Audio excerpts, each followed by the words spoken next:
Rich's turn. No, it's Rich's turn.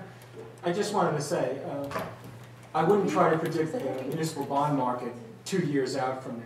Right now, you have specific situations that have issues, but that mostly concerns states. Let me just finish.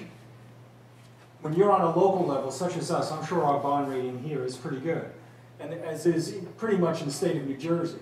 If you were in New York, it might be more difficult. However, if you have a dedicated revenue bond, they're selling like hotcakes. There's no problem in municipal markets with dedicated bonds. And typically, in small municipalities such as ours, you typically don't run into those issues because we do run a fairly even-handed system here. It's not like the state or even the federal government that's literally just borrowing money out into the ether. It's not the same situation. So we really can't predict what happens in a couple of years. No. So if we accumulate more debt, we No, but at the same time, I would also suggest, this is my bailiwick, this I do every day. And I would tell you that right now, if you were to go out and say, take our short-term debt where we're just paying interest, and if you're interested in actually paying it down, you would convert it. And right now, you would get a very attractive rate in the marketplace. As opposed to maybe 2 or 3 years from now, if inflation kicks in, and they're going to have to start raising rates on the federal level with the discount prime and whatnot, you're going to be getting a higher interest rate even here on borrowed money. So you're in favor of increasing our debt? I didn't say that, Tom. Don't put words in my mouth. I'm asking. Let me take Excuse me, no. I'm looking at Excuse it me. from a strategic point of view. It's not a question of whether you want to increase your debt or not.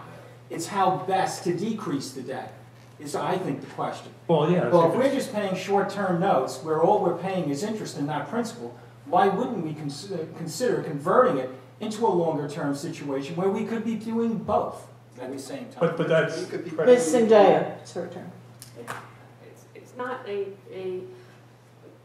can be up on the dais and complain about the debt unless you have some type of thing to bring to the table as far as a better way to do it, then you shouldn't. John, the other option would be to not buy garbage trucks and to outsource garbage and lay off workers. We are not, our town is not in a situation where we have to do that right now. I mean, even in this budget where we have a shortfall of $174,000, I mean, at the end of this evening, I think it's going to be even less than that. And I don't believe that it's something where we need to go to the extent of laying off people, outsourcing to Marpol or one of the outsourced companies as far as picking up the garbage. We're going to need to buy garbage trucks. We've gone 17 years without buying any major equipment as far as the public works is concerned. There's also, I would like the utility vehicles for the police. I mean, I think the snowstorm showed that we were in a complete disadvantage because we didn't have any four-wheel drive vehicles for the police. So if we bond and we're able to bond consumer, which we still have to discuss. We haven't even gone into discussing that for next year's budget. But as soon as this budget gets done, hopefully it will get done relatively soon. We can introduce it next meeting. That would be terrific. And then we can start working on ways to increase our revenues this year so that we're not in the situation that we're in now with $270,000, $280,000 worth of decrease in revenues. And that's our problem. Our problem isn't our debt, because our expenses are actually going down. Our problem is our revenue. So that's where the key is. And I completely disagree with Mr. Brennan. That's where our problem is. Our revenues are going down. Our revenues are not going down because our tax rate has remained constant. The revenues that you're referring to, Ms. Zendaya, is the fact that we don't have monies that were available by way of our surplus because the surplus was cannibalized last year. That's not revenue. Okay, that might be on the revenue side of the ledger, but that's not revenue in and of itself. What I'm saying, getting back to the debt issue, is I disagree respectfully with Mr. Diver. It's not a question of paying it down by way of bonds. We could be paying these bond anticipation notes down from their inception, which is what we should be doing. We shouldn't be carrying, and I complained about this last year, and I'm complaining about it again this year. We should not be carrying bond anticipation notes paying interest only. The only people that that's benefiting are the banks. We should be paying down principal. If we're going to incur debt, we need to be upfront about the repayment of that debt. And we shouldn't be putting it off for 10 years so that we can convert it to a bond and pay it off over the following 20 years, all the while amassing debt. That's not responsible budgeting. And it's not candid with the people in terms of what it is the true costs of our government are. We're putting off, we are putting off, we don't have our budgetary house in order, and John, what are you suggesting for this year? well, I suggest that, respectfully, what I suggest is that we should be taking the bond anticipation notes that are currently outstanding, that are below, say, 6 years in maturity, 6 years since their inception, so we have 4 years to their maturity, you have to convert. I suggest that we take that number and we determine what it's going to be able to convert, to pay that off. And I think we need to start moving to pay it off. As far as going forward with the bond for the equipment, I don't think $685,000 is what we should bond for. I think we should bond for something dramatically less than that. And you should not bond in the sense of bond, but I think we should, I have no problem with incurring capital debt to acquire a capital asset.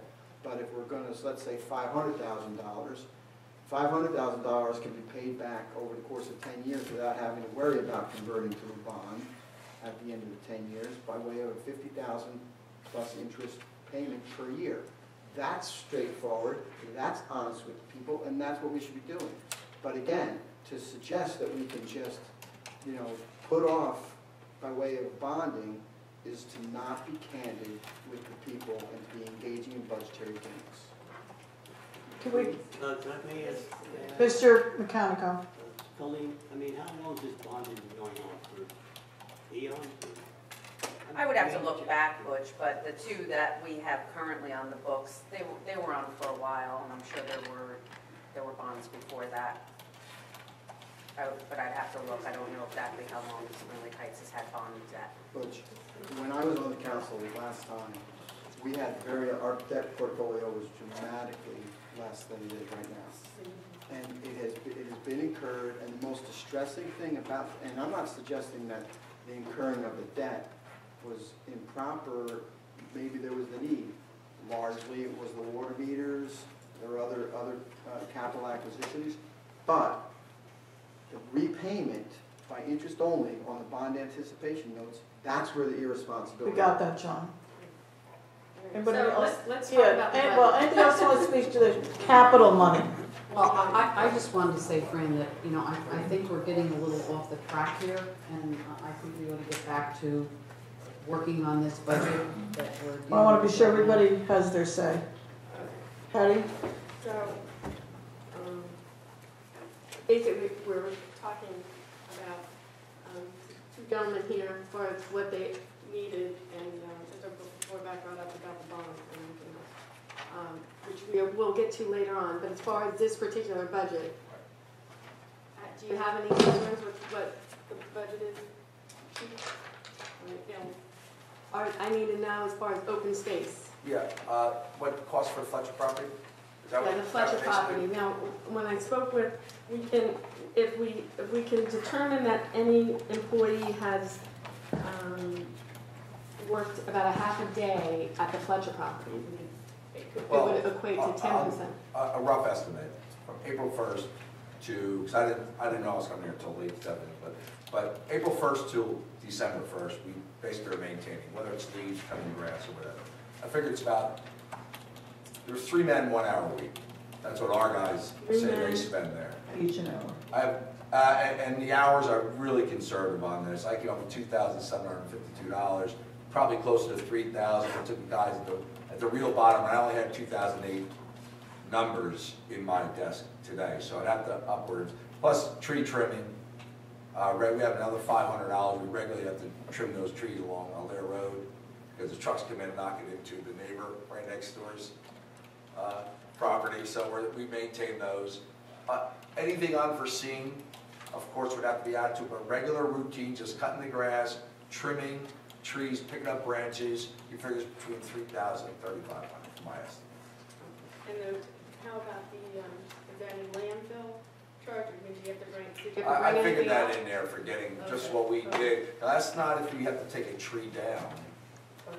or something like that. I mean, something major or a tree falls, that's regular routine maintenance. I think that's a pretty solid number throughout the course of the year. And that would be leaf collection also and whatever. That's nothing to do with the home there, any structures that are there, or anything outside the scope of routine maintenance on the landscape.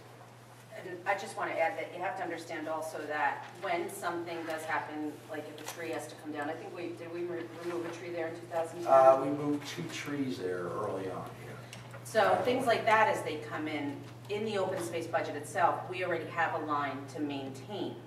So that would automatically be charged against that. But what we're trying to capture here is things that are taken on by the general budget, that, you know, things like salary and wage, or things like equipment maintenance, or, you know, that are generally just charged to the main budget, that really should have some portion, you know, sent I over. was trying to figure out, you know, I asked the question as to why, for instance, your salary, a portion of your salary shouldn't be attributed to the open space because you handle that trust fund. I haven't gotten an answer yet back as to if that's possible or not.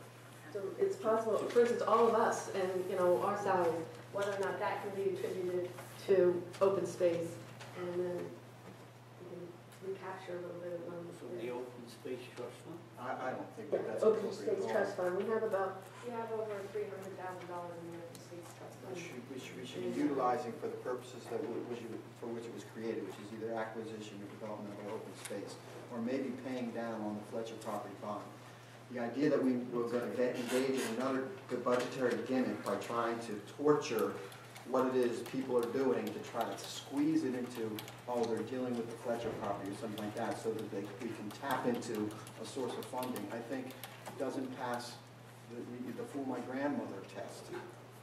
Actually, you know, when we purchased the property, at one point, we were gaining property tax from that property. And I don't believe that the charges overall are going to be any more than if, quote unquote, the Fletcher property was taxing for services that the town, I mean, clearly the town is going over and above what a regular property owner is doing by the fact that we're maintaining a county-owned property. The purpose of taxing the people of Spring Lake Heights for open space is to allocate the amount of money that it takes once we purchase that property, allocate the amount of time and expense that now the Public Works has to to maintain that property, as before when a regular property owner was maintaining the property. And nobody has Public Works come over and cut their grass, but we're now doing it for an open space property where we tax the people. So the allocation is proper, and there is the reason why there's a statute out there that allows this to happen. As long as it's a direct expense to the property and you can document it, like Mr. Herner just did, then that is something that it should be paid for by the monies that are collected by the taxpayers that purchased the property, and now we're maintaining it with them. Yeah, I disagree. And what I think we ought to be doing with the open space fund is acquiring open space. That's what I think we should be doing with the open space